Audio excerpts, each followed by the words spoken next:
Bueno, el tema de la muerte va a ser un tema recurrente en en toda la vida humana.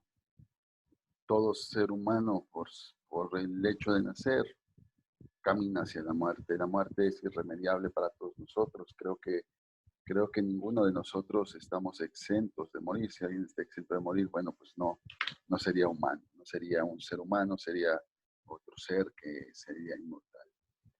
Buscamos en todo momento postergar, buscamos en todo momento postergar la muerte.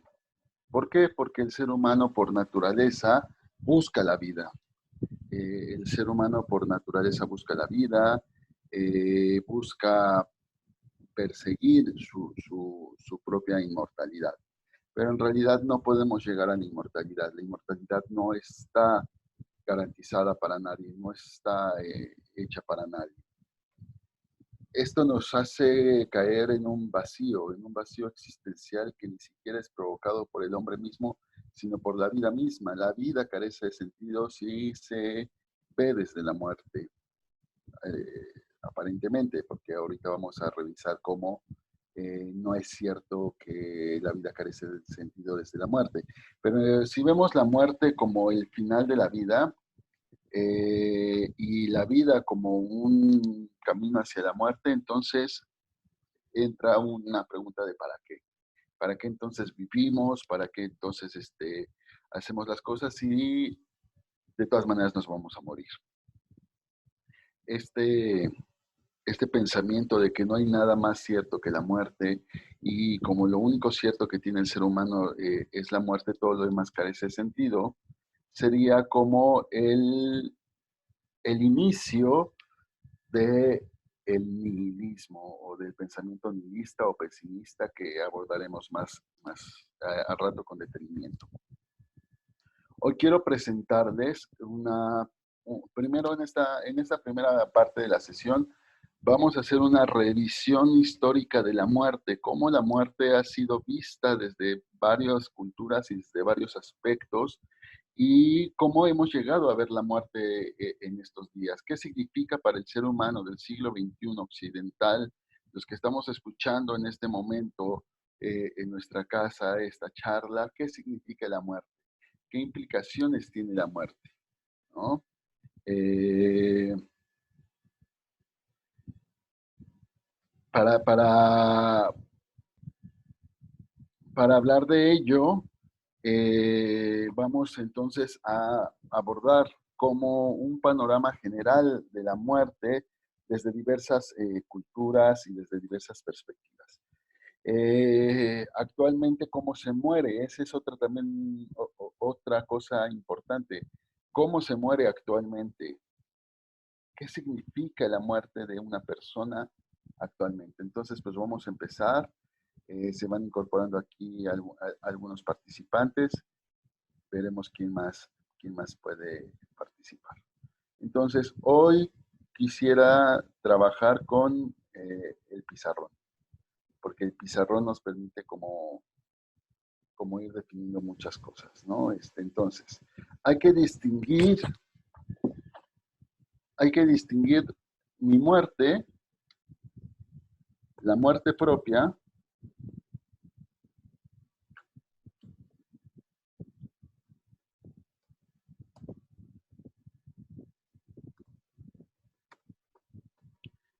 y la muerte del otro. Son dos escenarios de la muerte. Primero está mi propia muerte. Mi propia muerte como un destino de vida. La muerte sí la podemos ver como un destino que está ya marcado. Y la muerte del otro. La muerte del otro significa entonces o un proceso de adaptación o un proceso de sufrimiento. ¿Ok? Eh, antiguamente, antiguamente la muerte, permítanme, déjenme silenciar micrófonos. Antiguamente la muerte siempre se relacionaba o se relaciona en algunos aspectos con lo sagrado. ¿Por qué la muerte siempre se relacionaba con lo sagrado? Estoy pensando, por ejemplo, en las culturas antiguas, porque lo sagrado es la forma de responder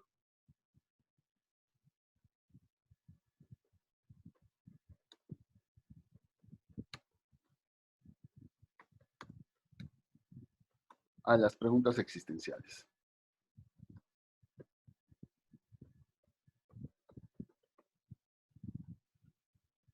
¿Qué onda con la escritura? Ahí está. Existenciales. Existenciales. ¿Está bien escrito? Creo que sí. A ver, entonces, lo sagrado siempre se va eh, a relacionar con las preguntas existenciales. Es una forma de responder a la existencia misma del hombre. Nosotros todo el tiempo estamos generando preguntas existenciales. Me falta una S. ¿Por qué todo el tiempo estamos generando preguntas existenciales? Pues porque hay cosas que nosotros no alcanzamos a responder con nuestra propia realidad. Antiguamente esas preguntas existenciales tenían que ver con cosas que ahora podemos responder. Por ejemplo, fenómenos naturales, por qué sale el sol, por qué se pone el sol, por qué existe la noche, y luego por preguntas propias de la existencia del hombre, por eso se llaman preguntas existenciales. Ejemplo, ¿por qué el hombre, cómo se creó el mundo, existe Dios, etcétera, etcétera? Poco a poco el hombre ha construido un saber científico que ha respondido a estas cuestiones existenciales. En algún momento dejamos de relacionar estas preguntas existenciales con lo mítico o con lo sagrado y lo fuimos relacionando con la ciencia. La única pregunta que no ha sucedido o que no se ha respondido a partir de la ciencia es aquella que tiene que ver con la muerte. Claro, también está la pregunta por Dios, ¿existe Dios o no existe Dios? Pero en concreto de la existencia o de la realidad humana, la única pregunta que nos ha cuestionado, que nos ha faltado, donde la ciencia no tiene ningún acercamiento, ninguna intrusión, es la muerte. Hay otros temas de la existencia humana donde también la ciencia no alcanza a responder de todo y de manera clara.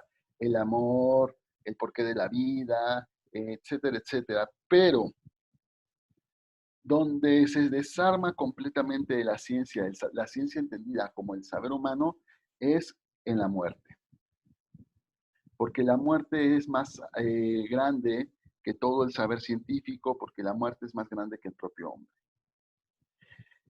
Entender la muerte entonces como el problema existencial del hombre la sitúa como el centro de su vacío existencial. Si no es respondida la muerte con una profunda reflexión más allá de la realidad inmediata, la muerte entonces nos arroja a un vacío existencial. ¿Qué quiere decir esto? La muerte es el escenario donde el hombre se convierte en nada. Y esto está muy complicado porque empezamos a operar desde esta perspectiva o bien empezamos a operar desde la perspectiva contraria. ¿Cuál es la perspectiva contraria? El hombre es inmortal. No sé si ustedes pudiéramos entrar en esa reflexión, si nosotros pudiéramos entrar en esa reflexión, pero piensen ustedes cómo todo el tiempo actuamos olvidando la propia muerte, como si no fuéramos a morir, cuando en realidad la muerte sí está ahí presente. La muerte está todo el tiempo abrazándonos. En la Edad Media se representaba esta muerte con una danza, la danza de la muerte. Todo el tiempo la muerte está bailando con nosotros. Entonces, cuando la muerte no se aborda, crea dos problemas. El primer problema es o uno produce un vacío existencial,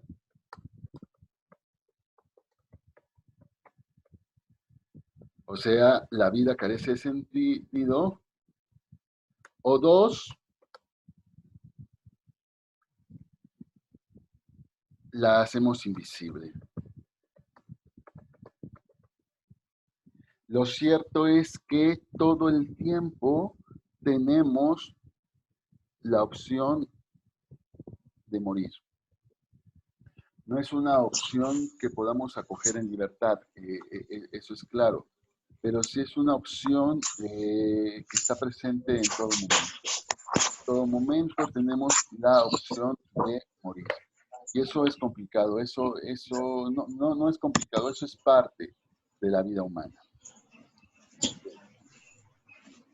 Eh, He dicho hace rato que la muerte, en la antigüedad la muerte se relacionaba con lo sagrado, ¿no? ¿Qué significa que se relaciona con lo sagrado? Que la muerte es la puerta de lo trascendente.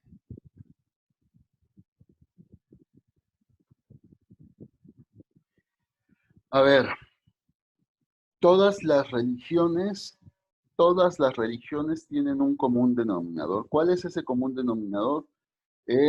La gran promesa de vencer la muerte.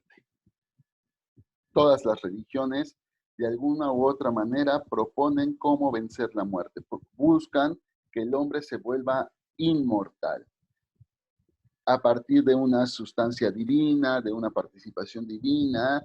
Hay una gran promesa que es la inmortalidad del alma o la inmortalidad del ser humano, porque la muerte es vencida por la divinidad. Esto está presente en todas las religiones. Ahora, esto la ciencia no lo puede comprobar, ¿no? Ahorita no podemos hacer un experimento si en realidad la muerte es vencida por lo divino, porque resulta que lo divino no es objeto de estudio científico o no es materia prima de experimentos científicos, no entra ahí, porque no pertenece a la realidad o a la naturaleza del hombre, al entorno del hombre inmediato. Por lo tanto, el hombre no puede moldear o amasar esa sustancia divina. Todo el tiempo estamos pensando que la muerte es la puerta de lo trascendente. Entender que la muerte es la puerta de lo trascendente es lo que nos ha hecho honrar la vida.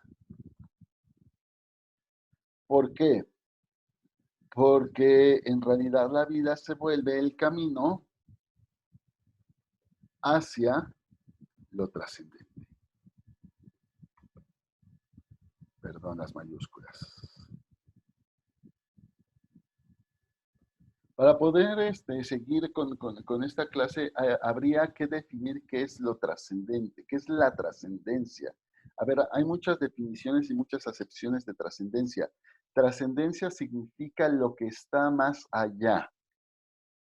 ¿Más allá de qué? De los límites humanos. Por eso podemos hablar de una trascendencia espiritual, ir a algo más allá que lo humano, y lo que está más allá de lo humano en términos espirituales es lo divino.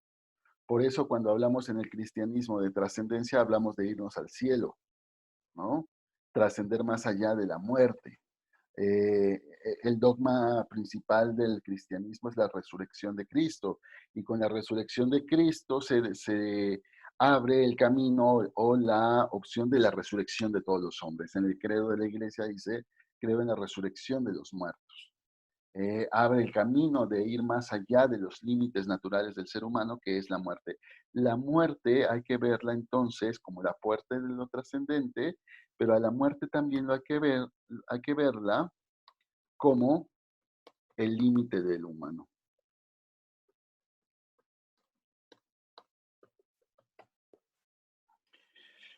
Cuando podemos ver la muerte como el límite del humano, entonces podemos apreciar la posibilidad de que muriendo se nace a una nueva vida.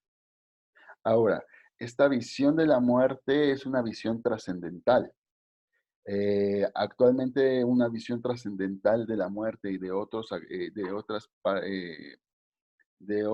aspectos de la vida humana, pues han sido renegados un poco por el saber científico, que no estoy peleado con el saber científico, no estoy pidiendo que lleguemos a la Edad Media y quememos todo, pero sí el ser humano se ha hecho de una coraza en donde cree que él puede todo. Incluso puede dominar la muerte, ¿no? En realidad, ¿qué buscaría, por ejemplo, la medicina? La medicina busca vencer la enfermedad para prolongar la vida, que qué bueno que lo hace, porque eso ha hecho que nuestra esperanza de vida haya subido en algunos años. Lo que hace la medicina es preservar la vida. Y eso es parte del saber científico y de los avances que ha hecho el hombre. Pero llega un punto en donde el ser humano ya no puede con la muerte. Llega un punto en donde la medicina no alcanza a cubrir la opción de la muerte. ¿Cuál sería la gran aspiración de la medicina? Quizá podría ser preservar la vida o prolongar la vida en las mejores circunstancias lo más que se pueda. Eh, la muerte es parte de nuestra naturaleza. Eso significa que nunca podremos ser inmortales, pero sí buscamos ser lo más amortales que podamos, o sea, no morir mientras se pueda. Hasta aquí estamos viendo como un conjunto de lo que es la muerte en sí. Vamos pues a hablar de cómo se ve la muerte en, en, este, en otras perspectivas o en la historia. Bien,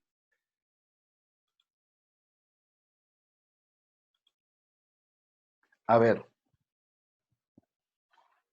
uno va a un cementerio y lo que ve en un cementerio es un conjunto de bonitas tumbas, de monumentos funerarios. Y uno va a cualquier panteón y parece que es un concurso de a ver qué tumba está mejor adornada y qué tumba está mejor hecha, ¿no? Eso está presente en el ser humano desde la antigüedad. Piensen ustedes en las pirámides de Egipto. Las pirámides de Egipto en realidad son monumentos funerarios. O piensen ustedes en los monumentos funerarios prehispánicos, o piensen ustedes en todas todos los monumentos de las civilizaciones antiguas, en general están relacionados con la muerte. ¿Por qué? Porque el hombre busca ir más allá de su propia muerte, dejar un recuerdo de su existencia en esta vida, aunque él ya no esté. Ese memorial, ese monumento funerario lo que hace es postergar mi existencia más allá de mi propia muerte de forma material. El monumento funerario lo que busca es que vaya yo más allá de mi muerte, que esté presente en la vida siempre, aunque yo ya no esté viviendo, ¿no? Esto está complicado porque pues en realidad estoy, pero no estoy. Está un monumento que me evoca, pero yo ya no estoy. Ese sentido es un primer escalón del sentido trascendente. Ir más allá de mi propia muerte es dejar un nombre grabado en una piedra que perdure por los siglos de los siglos, pero que no me hace presente y que en realidad lo único que posterga es mi memoria, pero no mi presencia.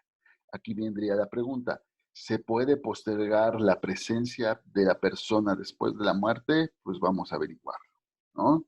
A ver, aquí tengo mis apuntes, ¿eh? En Roma, en las civilizaciones romanas, a los muertos se les enterraba fuera de la ciudad. ¿Por qué se les enterraba fuera de la ciudad? Porque los romanos tenían mucho cuidado de no mezclar a los vivos y a los muertos. Las cosas de los muertos eran las cosas de los muertos, las cosas de los vivos eran las cosas de los vivos. La ciudad era para los vivos, los muertos eran enterrados fuera de la ciudad, en lo que ahora nosotros conocemos como catacumbas, que era donde nació el cristianismo, ¿no? El cristianismo se va a reconciliar con la muerte. ¿Por qué el cristianismo se reconcilia con la muerte? Pues porque el cristianismo se alimenta de la muerte para engendrar vida. Eh, en 2 días celebraremos la muerte de Cristo y en 4 días celebraremos su resurrección. Pero para que hubiera una resurrección, para que hubiera una redención, tuvo que venir la muerte, ¿no? Y viene ahí la famosísima frase de San Pablo, muerte, ¿dónde está tu victoria? Bien.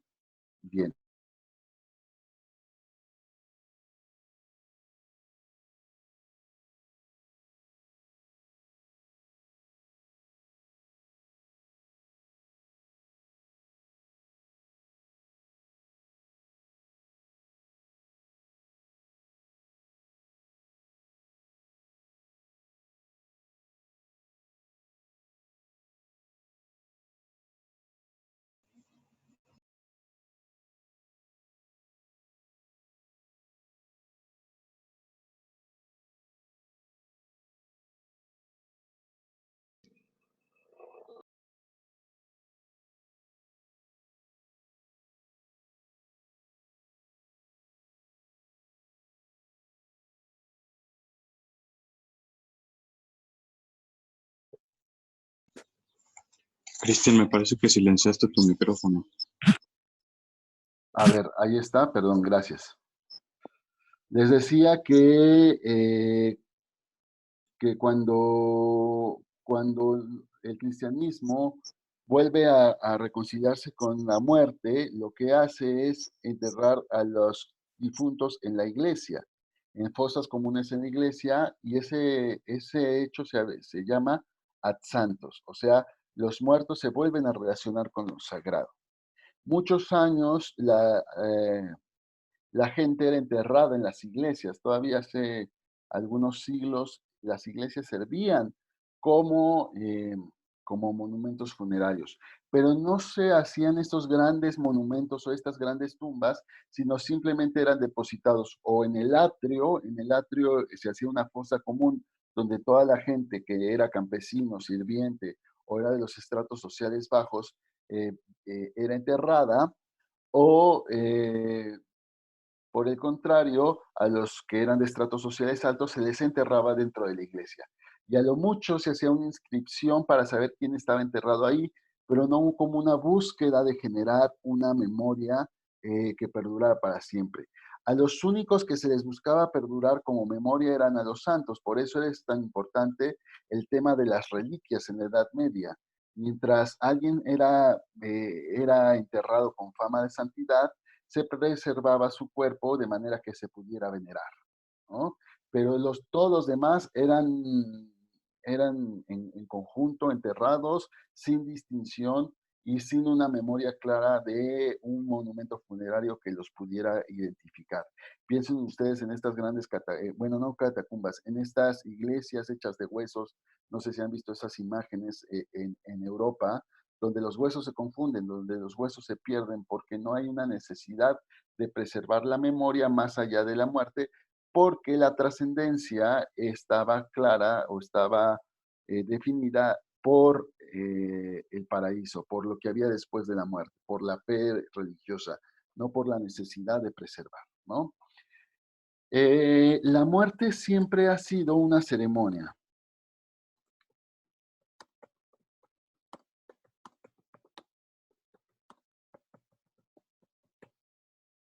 ¿Por qué la muerte siempre ha sido una ceremonia? Porque la muerte se relaciona con lo sagrado. La muerte es un evento sagrado y al ser un evento sagrado requiere de una ceremonia. Piensen ustedes cómo se moría hace 200 años o hace 100 años. Era una ceremonia pública. El moribundo era quien precedía esa ceremonia y junto al moribundo estaban los concelebrantes, su familia, el sacerdote, el pueblo que estaba afuera. Todavía en algunos pueblos de Latinoamérica, la muerte es una ceremonia pública. No quiere decir que sea una festividad, es una ceremonia dura, pero donde el muerto está, perdón, donde el muerto está muriendo en presencia del otro, donde el muerto, donde el moribundo está junto a los otros. Y entonces él mismo sabe lo que va a pasar y de alguna u otra manera se entrega a la muerte frente a los demás. No es un acto vergonzoso, está acompañado por su familia, está acompañado por el pueblo mismo, por el sacerdote. Cuando muere alguien en un pueblo se anuncia con campanas, la campana toca el momento en que alguien muere, etcétera, etcétera. La muerte se hace una ceremonia. Conforme la ciencia fue avanzando, esta ceremonia se fue perdiendo, ¿ok? Eh, y ahorita vamos a hablar de esa visión que es a donde quiero llegar en esta primera parte. Regresemos un poquito después de esta visión donde les decía que los muertos eran enterrados en las iglesias de tal manera que estuvieran junto a los santos y que fuera como signo de esa salvación que la persona en vida había logrado al estar junto a los santos. O sea, era como un símbolo de estar en el paraíso. Pero después viene los siglos en donde nace, por ejemplo, el capitalismo, donde nace el individualismo. Estoy hablando, por ejemplo, en la ilustración, donde el hombre cobra un sentido de individualidad, derechos de su persona, etcétera, etcétera, y donde el hombre está llamado, esto tiene que ver muchísimo con la visión capitalista a partir del siglo XVIII y del siglo XIX. El hombre está llamado el hombre está llamado, perdón, el hombre está llamado a ser un hombre exitoso. Tengo que hacer una aclaración. Cuando digo hombre, hablo del ser humano, no me estoy refiriendo al género masculino. De hecho, hombre proviene del latín humus, el que viene y regresa a la tierra. En esta clase queda muy claro esto. El hombre siempre será el que regresa a la tierra y tanto varones como mujeres nos vamos a morir. Así que cuando hablo de hombre, hablo del género humano, no hablo del género masculino. Hecha esta aclaración, el hombre, claro que sí tenemos una visión como más patriarcal del asunto en algunos aspectos, pero el hombre está llamado a ser un hombre exitoso. Cuando un hombre, esta visión se va como ampliando poco a poco durante los siglos. Cuando un hombre cae o cuando un hombre fracasa, lo único que le queda es volverse a levantar. Este, por ejemplo, es el sentido del capitalismo. Cuando un hombre fracasa, pues ni modo. Si un hombre entra en quiebra, lo que tiene que hacer económicamente es volver a iniciar un negocio para volverse a ser un hombre exitoso. Y así constantemente. Entonces la vida se convirtió en una lucha por el éxito, tanto económico como político, como personal, como, o sea, el hombre ya no lucha en grupo como era en la antigüedad. Yo pertenecía a un reino y vivía por un reino y luchaba junto a los del reino. Ahora la vida, el éxito depende del individuo. El individuo es el que gana todo el tiempo. Cuando un hombre pierde, entonces se levanta y vuelve a ganar. Cuando un hombre pierde, se levanta y vuelve a ganar. Esta visión ha hecho, ustedes dirán, ¿y esto qué tiene que ver con la muerte? Esta visión ha hecho que el fracaso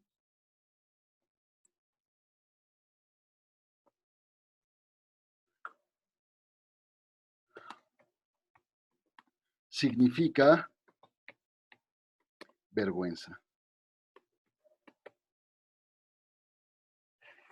Por lo tanto, la muerte, vista como el gran fracaso de la vida, entendida ya no desde esta perspectiva sagrada que habíamos visto antes, sino desde la perspectiva de que el hombre cuando pierde debe levantarse para seguir y la muerte le impide levantarse para seguir, la muerte se vuelve vergonzosa. Y entonces poco a poco durante los años se ha desvanecido este sentimiento de sacralidad de la muerte ha perdido esta ceremonia del morir y se ha vuelto un hecho vergonzoso que tiene que ver también con el avance de la ciencia que busca preservar la vida a través de la medicina y entonces el hombre en lugar de morir en su casa muere en el hospital. Y en lugar de morir acompañado muere solo, porque la muerte se vuelve un evento de vergüenza. Actualmente el morir es un acto de soledad. Y es terrible. Morir se ha vuelto un acto de soledad. Es el acto de mayor soledad en nuestra actualidad. Piensen ustedes, por ejemplo, en lo que está sucediendo en Europa con los enfermos de coronavirus que mueren y mueren solos. Mueren en un hospital solos. Esto es como el gran estallido de esta soledad inmensa que rodea ahora la muerte.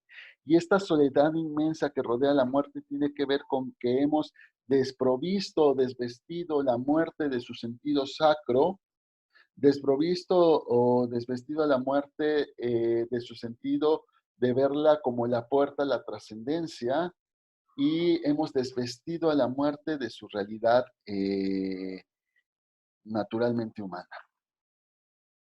Vemos a la muerte como algo ajeno en el ser humano. Eh, y no, la muerte está presente en todo momento. Bien, vamos a, tengo ahí algunos comentarios, quisiera leerlos. Justo como sucede en Italia y España, exactamente, son exactamente, la muerte se está volviendo un acto de soledad imposible de soportar. Y es por eso que erróneamente decimos perdió la batalla de la vida. Exactamente, como si la muerte fuera el gran fracaso. Sí, Araceli Méndez, por cierto, Araceli, feliz cumpleaños. Espero te la pases muy bien. Celebra la vida. Eh, la muerte se vuelve el gran fracaso de la vida. Y en realidad debería de ser el culmen de la vida. Entenderla como el culmen nos daría paz, nos daría tranquilidad. Nos haría como sentirnos no devastados ante la muerte, porque la muerte es un evento natural. El problema es que a la muerte le hemos quitado toda su sacralidad y le hemos quitado toda su humanidad. La hemos deshumanizado. Tan es así que la muerte significa el evento por el cual la persona se deshumaniza, cuando en realidad lo que nos hace humanos es la muerte misma. Vamos a dejar esta primera parte de la clase aquí. Acuérdense que nos tenemos que desconectar y volvernos a conectar. Entonces vamos a dejar esta parte aquí. Déjenme ver nada más un comentario. No, ya están todos los dos comentarios. Vamos a dejar esta parte aquí. Vamos a salir. En 3 minutos nos volvemos a conectar para la segunda parte de, bueno, y entonces, ¿qué podemos hacer con el tema de la muerte en la actualidad? Nos vemos en unos minutos.